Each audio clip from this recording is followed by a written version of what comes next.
شيء لله لهم الفاتحة. أعوذ بالله من الشيطان الرجيم. بسم الله الرحمن الرحيم.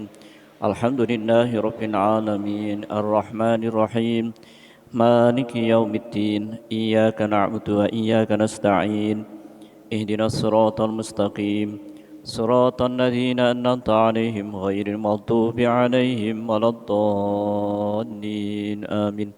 ثم إلى حضرة جميع إخوانه من الأنبياء والمرسلين والأولياء والشهداء والصالحين والصحابة والتابعين التابعين والعلماء العاملين مخلصين والمؤلفين والمصنفين خصوصا مؤلف هذا الكتاب Syekh Muhammad bin Umar An-Nawawi Al-Bantani wa ila Al-Hafidh Jalaluddin Abdurrahman ibnu Abi Bakr As-Suyuti wa ila Kiai Misbah bin Zainul Mustafa jami'i masyayikhina wa muallimina wa ustadzina murabbi ruhina wa ila awliyaillah mimma syarikil andina maghribiya bariya bahriya wa ila awliyaitisa wa ila ahli qarya wa ila sultanin awliya sayyidina Syekh Abdul Qadir Al-Jinani qaddasallahu sirrallahumul Fatihah.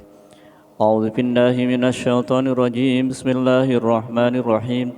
Alhamdulillahi rabbil alamin arrahmanir rahim maliki yaumiddin iyyaka na'budu wa iyyaka nasta'in ihdinas siratal mustaqim siratal ladzina an'amta 'alaihim ghairil maghdubi 'alaihim waladdallin amin.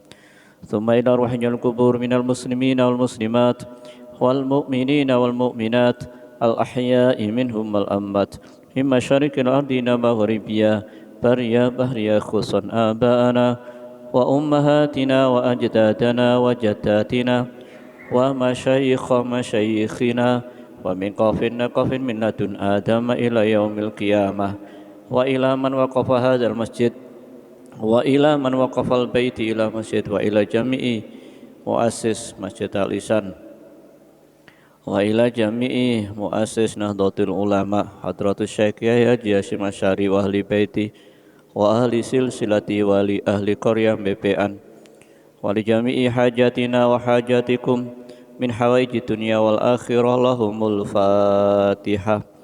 A'udzu billahi minasy syaithanir rajim. Bismillahirrahmanirrahim. Alhamdulillahi rabbil alamin arrahmanir rahim maliki yaumiddin iyyaka na'budu wa iyyaka nasta'in ihdinas siratal mustaqim siratal ladzina an'amta 'alaihim ghairil maghdubi 'alaihim waladdallin amin. Bismillahirrahmanirrahim. Alhamdulillahi rabbil alamin. Wassalatu wassalamu ala sayyidina Muhammadin wa ala alihi wa sahbihi ajma'in amma ba'du. Qala rabbi shrah li sadri wa yassirni amri wahlul 'uqdatam min lisani yafqahu qawli. Jamaah yang dirahmati Allah. Alhamdulillahirabbil alamin. Malam hari ini saged melaksanakan salat maghrib dengan berjamaah. Dipun lajengaken thalabul ilmi mugi-mugi sedaya amal ibadah kula panjenengan dipun ramikan Allah Subhanahu wa taala. Sedaya ilmu mugi-mugi dados ilmu ingkang manfaat fi dunya wal akhirah. Sedaya keluarga mugi-mugi pinaringan sehat walafiat, selamat dunyane, selamat akhiratipun, dimudahkan segala urusannya, diwafatkan dalam keadaan husnul khotimah. 143 yang paling atas. Waqala sallallahu alaihi wasallam. Bismillahirrahmanirrahim. Qala al-musannifur rahimahullahu taala wa nafa'ana bihi wa bi ulumihi wa amadana bi asrarihi wa ahada alaina min barokatihi fid dharaini. Wa qala lan dawuh sapa Kanjeng Nabi Muhammad sallallahu alaihi wasallam, salah satun utawi perkara telu iku wajibatun wajib ala kulli muslimin ing ngatasé saben-saben tiyang Islam. Rupane al-ghuslu adus yaumal jum'ati ing dalem dina Jumat. Wasiwaku lan damel siwak, wa masuti bilan damel utawa demek wewangian. Kanjeng Nabi dawuh ada 3 perkara yang menjadi kewajiban bagi orang muslim, termasuk sunnah muakkadah, sangat dianjurkan. Jadi wonten sunnah muakkad yang sangat dianjurkan, artinya pada saat Rasulullah masih hidup tidak pernah meninggalkan, walaupun disebut sebagai sunnah. Enten sunnah ghairu muakkadah, sunnah yang kadangkala Rasulullah pernah tidak melaksanakan, sunnah ghairu muakkadah. Seperti panjenengan nglampahi sholat sunnah yang mengikuti sholat wajib, yaitu sunnah qobliyah enten ba'diyah. Ada kalanya 2, ada kalanya 4. Yang 4 itu, yang pertama sebagai sunnah muakkad, yang 2 rakaat setelahnya adalah ghairu muakkad. Jadi yang muakkad itu yang sering bahkan tidak pernah ditinggalkan oleh Nabi, sunnah muakkad. Ada 3 macam. Yang pertama adalah mandi pada waktu atau pada hari Jumat, khusus bagi laki-laki, karena yang mendatangi sholat Jumat adalah laki-laki. Waktu mandi hari Jumat mulai masuk subuhnya hari Jumat, maka dianjurkan untuk mandi Jum'ah. Tetapi yang lebih utama, afdolnya mandi Jumat itu akan mendatangi Jumatan. Akan mendatangi Jumatan. Kalek nang kantor ya apa? Mosok adus dhisik. Nggih aduse ten griya. Niate mulai pagi hari. Niatnya adalah nawaitul ghusla li huduril Jum'ah. Nawaitul ghusla li huduril Jum'ah. Niat adus nekani sholat Jumat. Bila tidak ada niat, maka tidak ada nilai pahala dalam mandinya. Hanya ada nilai kebersihan tetapi tidak ada nilai pahala. Menawi dipun niati mendatangi sholat Jumat, maka diperbolehkan atau mendapatkan nilai pahala. Sehingga apunten, biasanya lek malam Jumat niku enten istilahnya sunnah Rasul. Sing duwe, sing gak duwe, gak sunnah Rasul. Tidak itu aja sunnah Rasul. Artinya ketika seseorang melakukan hubungan biologis, niku mandinya mandi besar, sekaligus mandi Jumatnya terkena. Jadi gak ada niat mandi Jumat, wis kena mandi Jumate. Otomatis, karena mandi Jumat itu hukumnya sunnah, mandi junub atau mandi besar itu hukumnya wajib. Niatnya hanya satu saja, tidak pakai mendatangi Jumat. Niki adus. Dan adus niku yang sesuai syariat. Sing jenenge adus niku mengalirkan air dari ujung rambut sampai ujung kaki secara istilah. Jadi lek ana wong adus kok rambutnya gak teles, berarti gak patek adus, setengah adus. Jadi sing diarani adus niku mengalirkan air mulai dari ujung rambut sampai ujung kaki. Akhirnya banyak orang yang melihat, oh iki mari atus gede ketara rambutnya teles. Padahal tidak semua mandi besar itu kudu teles. Memang harus teles semuanya ketika mandi. Karena mengalirkan air dari atas rambut sampai ujung kaki. Itu mandi secara istilah. Secara bahasa hanya mengalirkan air. Tekok pundi niku? Mbok tekok sikil, mbok tekok bau, pokoknya air mengalir. Niku secara bahasa. Dadi lek cara istilah wong adus ping 3 nggih mesti keramas terus. Mboten kudu keramas.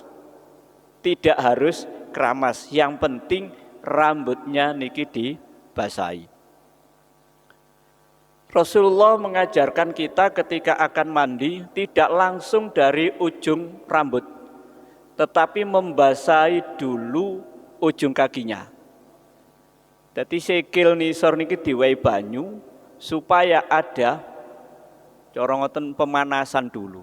Jadi lek pun munggah ada penghangatan baru dari atas. Rata-rata wong adus kademen niku krana langsung dari ujung rambut sampai ujung kaki. Paling kademen. Amri gak kademene niku ujung kakinya atau kakinya niki disiram dulu baru ke ujung rambutnya. Niku carane mandi ala Nabi. Jadi mandi Jumat ini memang sunnah yang sangat dianjurkan karena akan berdampingan dengan orang banyak. Kengken kebersihan. Yang kedua, siwakan atau sikatan. Dalam rangka kita akan bicara dengan orang banyak, maka dianjurkan untuk supaya bau mulut kita niki harum. Paling tidak ngelek boten sempat sikatan atau siwakan ngemut permen utawa berkumur supaya hilang. Yang kedua, kenapa harus sikatan siwakan? Kita akan menghadap, akan berdialog kepada Allah. Sehingga ketika berdialog kepada Allah, niki ada harum-haruman. Niki Allah mencintai hal yang harum. Maka dianjurkan untuk siwakan.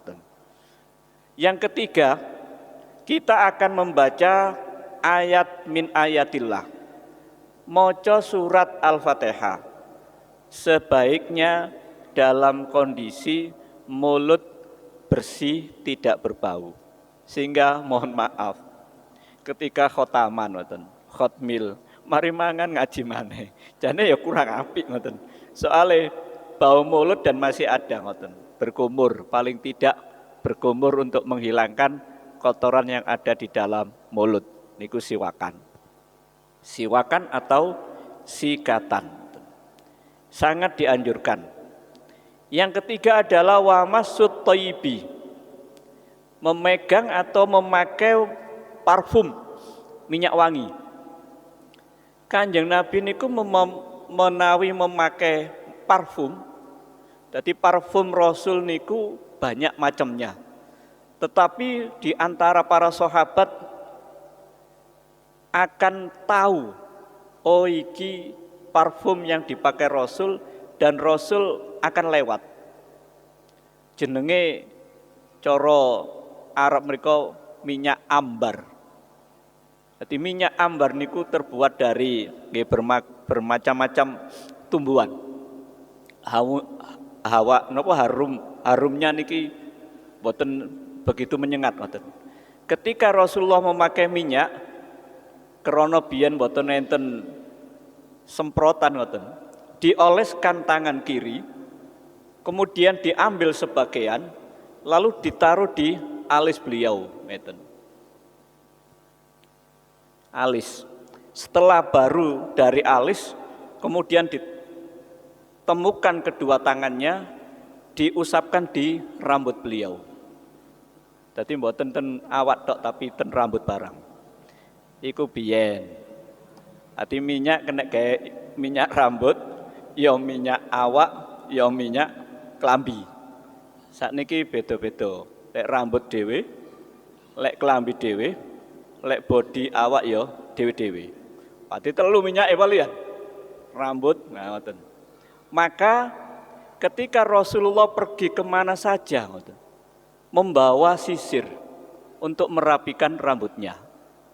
Awak dhewe gak tahu nggawa, pokoke sak ngoten. Jadi Rasul memang berpenampilan baik, ngoten. Jadi sampai membawa sisir untuk menyisir rambut beliau.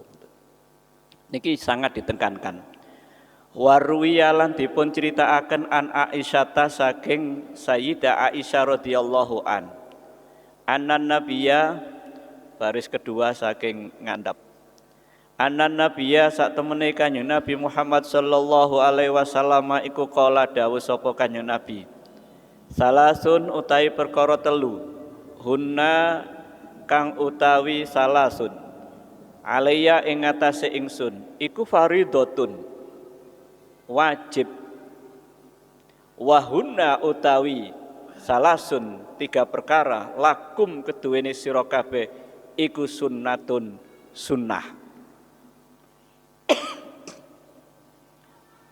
Ada tiga perkara. Yang ketiga perkara itu hukumnya wajib bagi Rasul, artinya tidak boleh ditinggalkan, dan sunnah bagi umatnya. Jadi wajib, Rasul tidak pernah meninggalkan tiga hal ini selama masih hidupnya, dan tiga perkara ini tidak diwajibkan bagi umatnya, kemungkinan memberatkan umatnya. Yang pertama adalah as-siwaku, siwakan. Kanjeng Nabi niki tidak pernah memakai siwak, selalu memakai siwak. Bahkan sampai Rasulullah akan wafat niki dipakaikan siwak. Minta kepada Sayyidah Aisyah untuk mengambilkan siwak. Jadi wajib hukumnya bagi Nabi. Bagi kula panjenengan niki hukume sunnah. Wal witrulan salat witir. Yang kedua, Rasulullah tidak pernah meninggalkan salat witir. Sehingga di antara para sahabat enten sing melakukan salat witir itu pada awal malam. Ada yang diletakkan di akhir malam sesuai dengan kekuatan keistiqomahan para sahabat, termasuk sahabat Abu Bakar. Beliau selalu meletakkan sholat witir pada awal malam. Jadi menawi enten sholat taraweh kemudian dilanjutkan witir, maka setelah orang itu tidur di malam hari tidak boleh melaksanakan witir lagi, karena witir dalam satu malam dikerjakan satu kali. Sahabat Ali dan sahabat Umar radhiyallahu an ketika sholat witir selalu meletakkan pada akhir malam.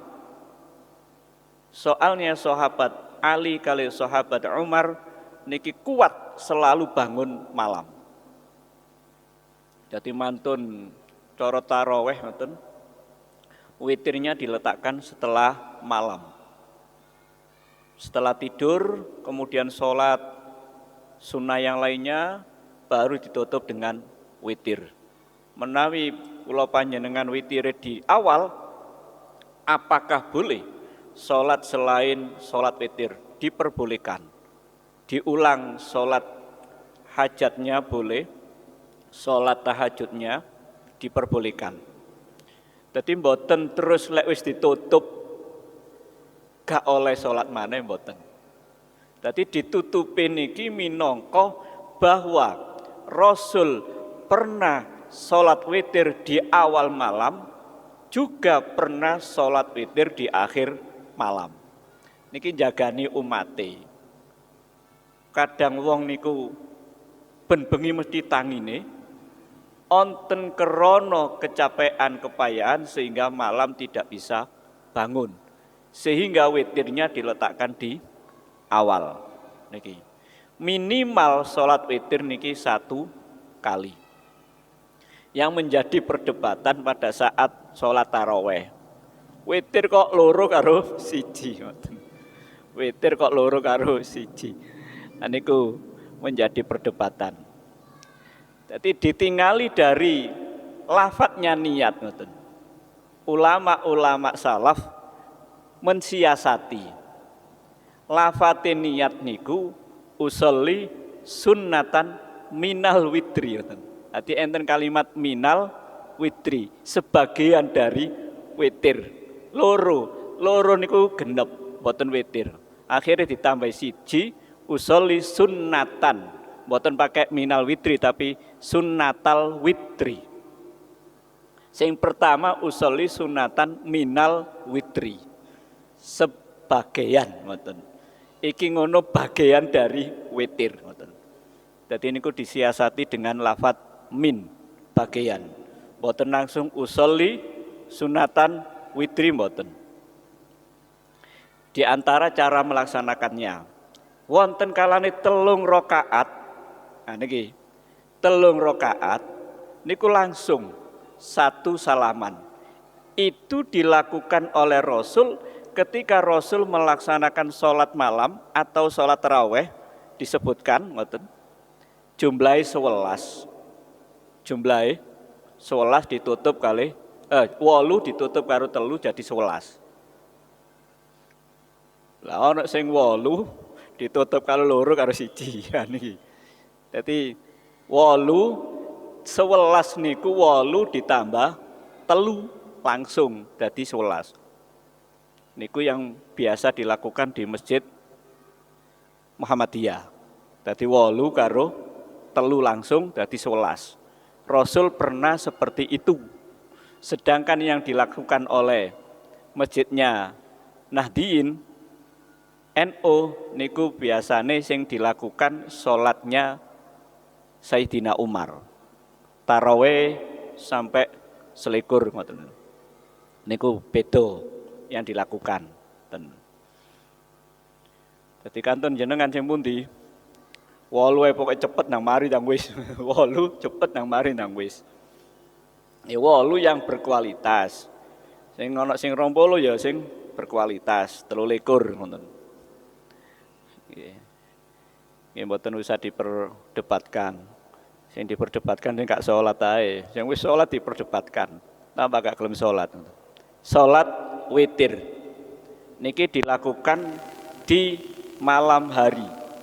Walaupun belum tidur boleh melaksanakan witir. Dan witir pada bulan Ramadan dianjurkan dilaksanakan dengan berjamaah.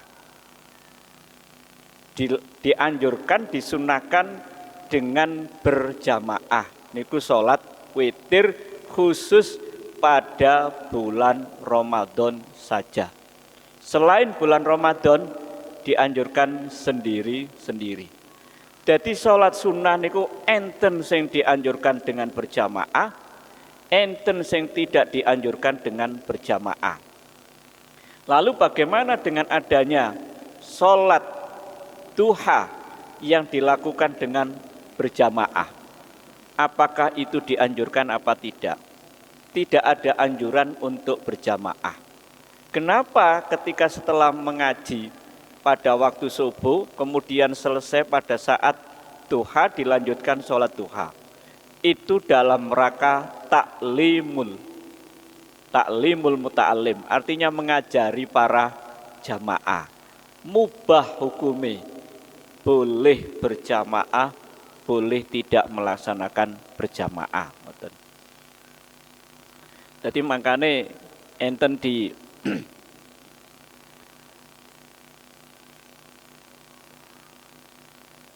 antara orang melaksanakan sholat sunnah diperbanyak di masjid. Ternyata di rumah tidak pernah dilaksanakan sholat sunnah. Jangan-jangan ngoten.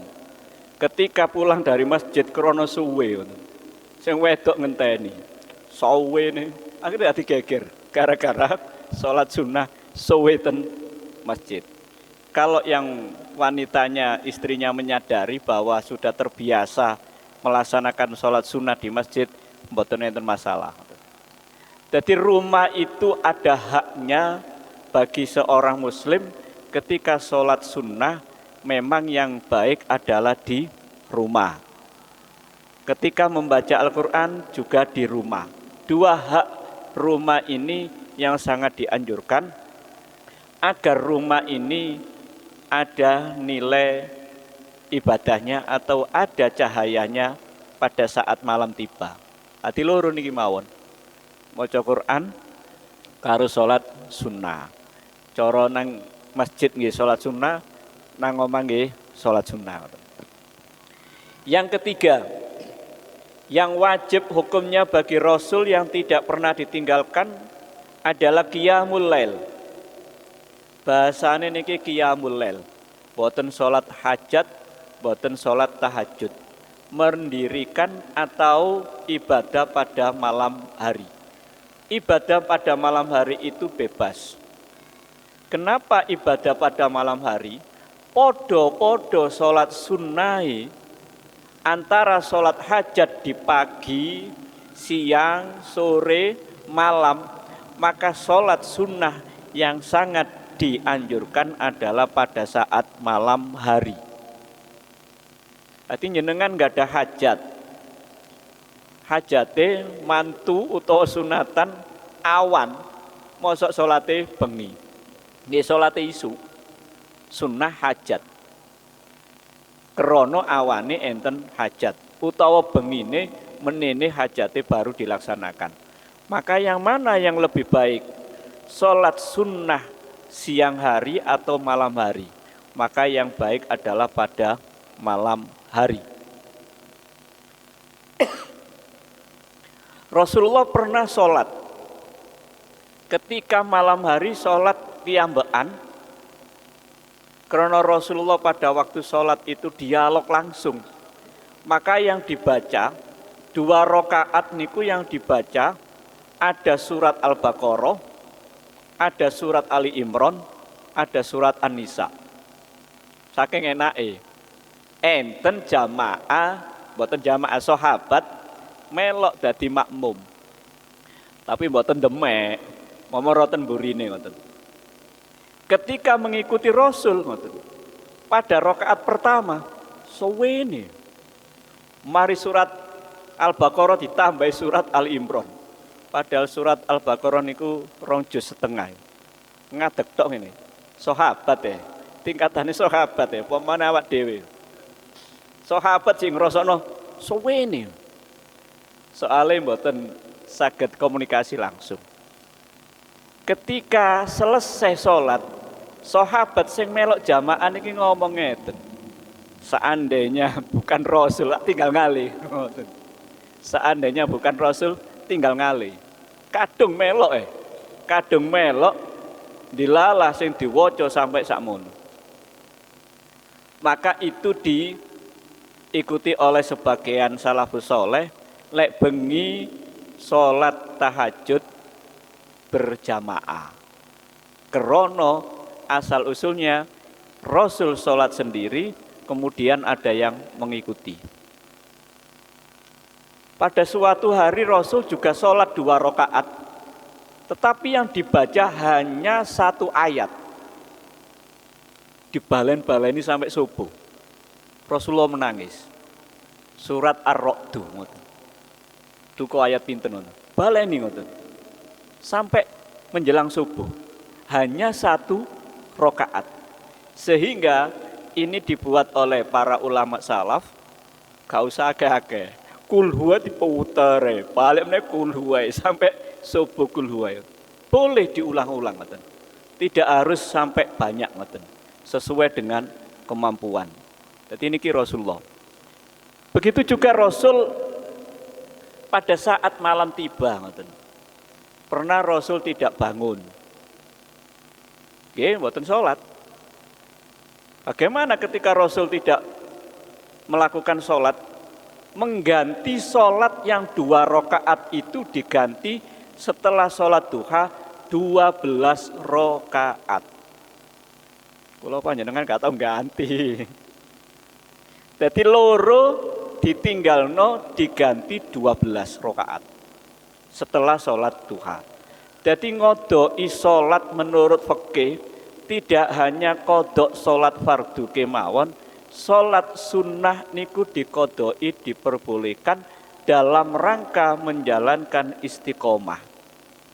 Supaya tidak putus maka dikodoi. Jadi wayahe Tuhan, gak sida Tuhan gara-gara iring-iring.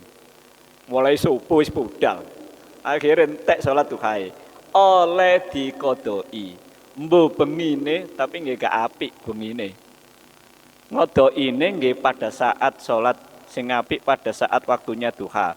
Binjinge lek bendinane 4 dadi 8 cara dikodoi. Maka di antara zikir-zikir yang panjenengan baca setiap hari, ketika ada uzur boleh dijamak. Boleh dijamak supaya keistiqomahan niku terjaga. Jadi istiqomah niku mboten hanya setiap hari dibaca, tetapi istiqomah itu dilakukan sampai menjelang akhir hayat. Niku baru disebut sebagai istiqomah. Jadi makane ojo akeh-akeh wiritan ngoten. Gak kuat ngoten. Soale enten sahabat pada waktu masih kuat-kuatnya dia mengatakan kepada Rasul, kula kiyat Kanjeng Nabi, sedina ngatamaken Quran. Kanjeng Nabi dawuh, ojo sak minggu atau saulan pisan. Mboten Kanjeng Nabi, kula kiyat. Sak minggu ae, mboten sedina, pancet ngengkel ngoten. Dia enggak tahu di saat dia masih tua, mampukah 1 hari untuk mengkhatamkan Al-Quran? Ketika ngengkel, kula saged Kanjeng Nabi ngoten. Ya wis, karepmu. Dadi makane Quran niku enten 30 juz. Setiap hari niku 1 juz sing jumlahe 10 halaman. Lek cara diwaca 2 kali 5 niku 10 halaman. Berarti 1 hari selesai ngoten. Utawa 1 minggu sekali. Utawa 3 dina pisan. Sedina 10, sedina malih 10, sedina malih 30. Niku baru bisa. Wong niki mboten sedina. Sik enom kuat.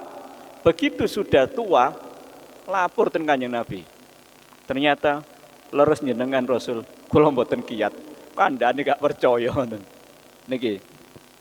Dadi qiyamul lail niku sesuai dengan kemampuan kula panjenengan. Jadi ada orang sampai 11 rakaat. Ada orang sholatnya hanya 2 rakaat tapi berkualitas. Enten seorang ibu yang kata dokter sudah dikatakan, Bu wis gak usah berobat Bu, wis ndonga sing akeh. Umur sampeyan cara ngonten wis gak ana pirang dinane. Akhirnya jenenge wong tuwa ada rasa khawatir. Ketemu konco akhirnya takon omong-omongan, Bu, gak usah macem-macem. Sholat aja 2 rakaat. Ketika ibu dalam keadaan sujud, lamakan sujudnya. Lamakan sujudnya. Itu dilakukan hanya 1 bulan oleh ibu itu. Ketika sudah dilakukan, dia kontrol ke dokter, dokternya kaget. Loh Bu, kok iso total sembuh iki ya apa carane? Ibunya hanya mengatakan saya sholat malam. Hanya 2 rakaat, ketika pada sujud niki dilamakan. Ternyata darah mengalir pada saat kita sujud. Nah ini kadang awak dhewe ngeluh di gawe sujud tambah ngeluh ya. Nah niki makane enten di antara wanita nyelidik tentang kesehatan ketika berjalan di dekat masjid enten wong sholat Ketika dilihat, loh kok apik ya? Sholat kok apik ngoten. Artinya seperti olahraga. Dan di saat itu diteliti ketika sujud, maka disitulah letak yang namanya peredaran darah akan mengalir. Ini ku akhirnya wong niki wau sembuh total dengan melaksanakan sholat malam. Hanya 2 rakaat. Niki kesunahan menurut kita kewajiban bagi Rasul nggih menika siwakan, sholat witir dan sholat malam.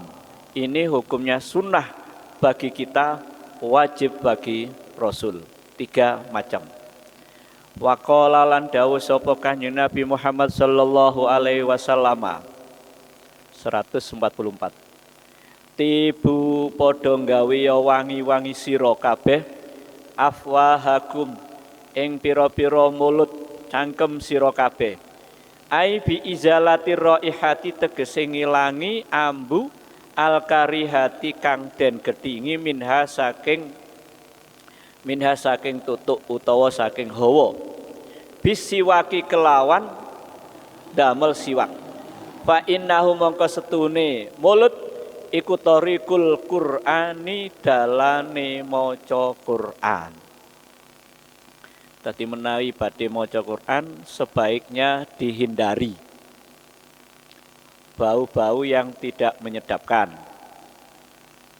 Seperti ketika seseorang makan makanan yang membuat napa niki mulut niki berbau.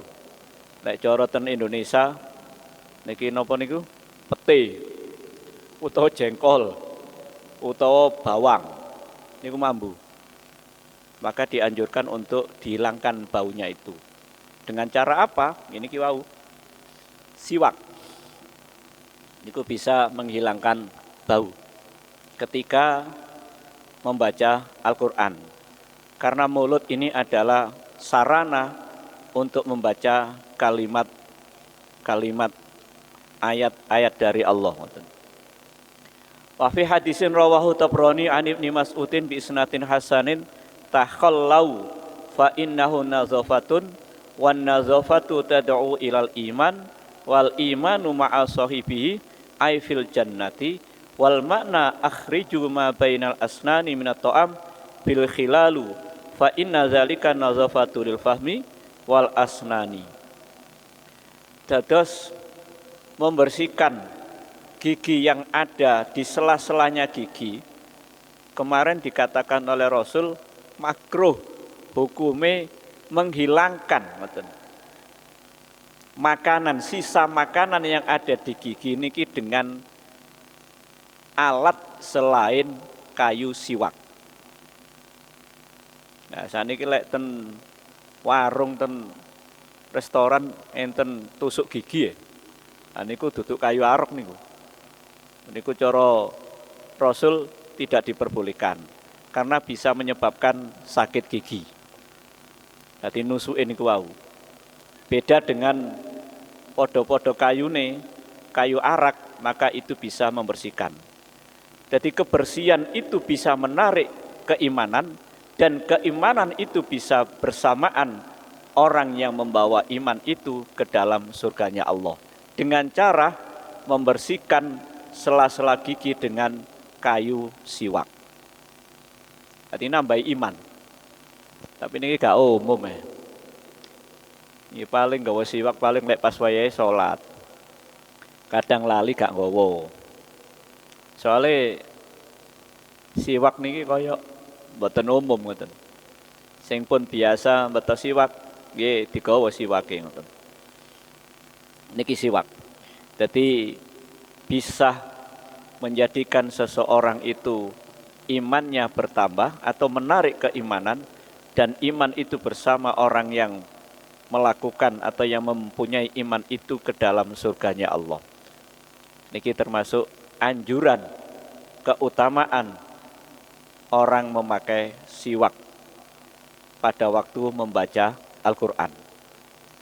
Wa qala lan dawuh sapa Kanjeng Nabi Muhammad sallallahu alaihi wasallam rahima muga-muga melasi sapa Allahu Gusti Allah melasi al-mutakhallilina ing pira-pira wong kang padha nyela-nyelani min ummati saking umat ingsun fil wudu'i ing dalem wudu wa ta'amilan ing dalem mangan wa ta'amilan ing dalem mangan nyela-nyelani. Dadi nyela-nyelani niku ada di antara hal yang di sela-selanya itu ada kotoran. Dan kotoran itu dianjurkan untuk dibersihkan. Termasuk dalam wudu. Termiki jarang. Wong sing duwe jenggot ketel. Ka ono ya. Dadi di selan-selan niku bagi wong sing duweni jenggot ketel. Jenggot ketel niku bila mana orang yang diajak bicara tidak melihat kulitnya baru dianggap ketel. Dadi cara jenengan enten sarung suwek sing salat ten wingking jenengan niku ketinggal cak sarunge suwek. Kok ngerti ya men? Ketok kulite. Lek kapan ketok kulite berarti sarung niku wau bedah. Tapi lek sing mburi mboten ketok kulite wong sing teng ngarepe niku dianggap tidak bedah utawa masih sempurna. Dadi ketok kulite. Pada saat menyela-nyelani ngoten. Enten loro ngoten. Siji lek kapan enten wong wudu jenggote ketel mantun basuh wajah maka dianjurkan menyela-nyelani jenggote dengan cara ngeten. Jadi kali sela-selane tangan ngeten. Niki sing ketel jenggote loro ngene-ngene. Utawa ngene-ngene. Dadi mangane enten wong nggih ngapunten. Kula nggih dereng sumerap keterangane. Jenggote dawa lek pas wae salat niku kupo mbek jenggote mawon. Niki. Jadi boleh menyela-nyelani pada saat wudu. Niku sunnah. Yang kedua, lek kapan enten wong duwe ali-ali digawe pas wayahe wudu. Maka pada saat membasuh tangan, ali-aline digoyang-goyangaken ngeten. Oleh ngono gawe 10 goyangno kabeh ngene ganjarane akeh. Dadi ali-aline ini digoyang-goyang ngeten. Kenapa? Karena di antara sing mbane ali-ali niku tempate ali-ali niku mesti kotor. Maka diputar-putar supaya air bisa masuk dan kotoran itu keluar. Di enten nilai pahala. Sing duwe ali-ali, sing gak duwe ya apa? Ganti. Sing gak duwe ali-ali, maka sebelum wudu tangan niki diselan-selani ngeten. Dadi ngeten utawa ten dhuwure ngeten utawa diwalik ngeten. Kak kober biasane nek kesusu kesowen ngene ae. Dadi sadurunge wudu, sadurunge berkumur, sadurunge membasuh muka, tangan iki diselan-selani ngeten. Niki cara makna pesantren ngapurancang. Diselan-selani. Kemungkinan di sela-sela niki enten kotoran. Nah niki diselan-selani ngeten. Termasuk sikil nggih diselan-selani ngeten. Nek lek ana udune gak ana pancikane apa iki? Mosok ngene. Dadi disilang. Sing apik niku disilang tangan kiwa nang sikil tengen, tangan tengen nang sikil kiwa. Lek mboten saged nggih tangan tengen nang sikil tengen, tangan kiwa nggih sikil kiwa. Sing apik niku nisori. Mulai dari bawah. Tapi dari atas juga boleh. Makane lek ten nggon wudu niku enten kadang enten pancikane. Dalam rangka napa? Ngene ku wau diselan-selani. Krana wong nyelan-nyelani termasuk Gusti Allah memberi sifat Rahim, Rahman Rahimnya.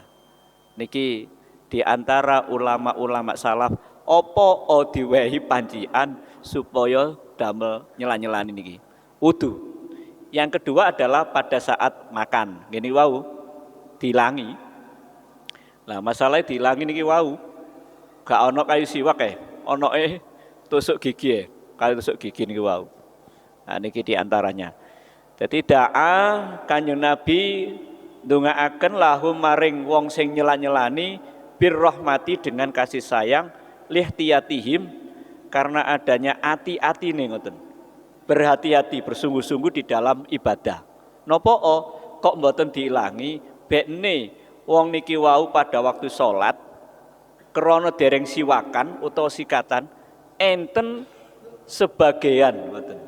Sebagian sisa makanan niki roto ngoten. Dadi saking enake ngoten salate suwe dadakno ilate karo operasi. Ngomoro kali roto nih, roto. Apakah ditelan, apakah dibuang? Selama bisa membuang, maka dibuang. Senajan to titik ngoten, mboten oleh ditelan. Itu disamakan dengan orang yang makan. Jadi dicukuk ngeten utawa ngoten. Cara membuang pun nggih mboten oleh sembarangan. Mboten oleh ke kanan, mboten oleh ke depan, ke kiri atau diambil ngeten. Bila mana mboten saged krana pun ke dalam ngoten. Ya apa iki? Mosok dilogok ngeten. Mboten saged. Niku diperbolehkan. Selama masih bisa dikeluarkan harus dikeluarkan. Niku lek mboten poso. Lek poso terlanjur tertelan posone nggih batal, salate nggih batal. Lek kapan bisa dikeluarkan tetapi ditelan. Lek pun ten jero mboten saged, mboten napa-napa. Nah niki dalam kondisi salat. Niki Rasulullah mendoakan dengan doa kasih sayang bagi orang yang ingin beribadah untuk membersihkan mulutnya dari sisa-sisa makanan. Mugi-mugi dados keterangan sing manfaat dipun paringi kalian hidayahipun Allah saged ngelampahi napa ingkang dipun dawuhaken Rasulullah sallallahu alaihi wasallam. Bismillahirrahmanirrahim. Allahumma shalli wa sallim ala sayidina Muhammad wa ala ali sayidina Muhammad hamdalillahil alamin. Allahumma inna nas'aluka ilman nafi'ah wa amalan mutaqabbala wa rizqan halalan thayyiban wasi'an mubarakah. Allahumma zidna ilma warzuqna fahma. Allahumma fa'na bima 'allamtana wa 'allimna ma yanfa'una innaka 'ala kulli syai'in qadir. Rabbana atina fid dunya hasanah wa fil akhirati hasanah wa qina adzabannar wa adkhilnal jannata ma'al abrar ya aziz ya ghafar ya rabbal alamin. Sallallahu ala sayyidina Muhammad wa ala alihi wasallam. Alhamdulillahirabbil alamin. Subhanakallahumma wa bihamdika asyhadu an la ilaha illa anta astaghfiruka wa atubu ilaik. Assalamualaikum warahmatullahi wabarakatuh.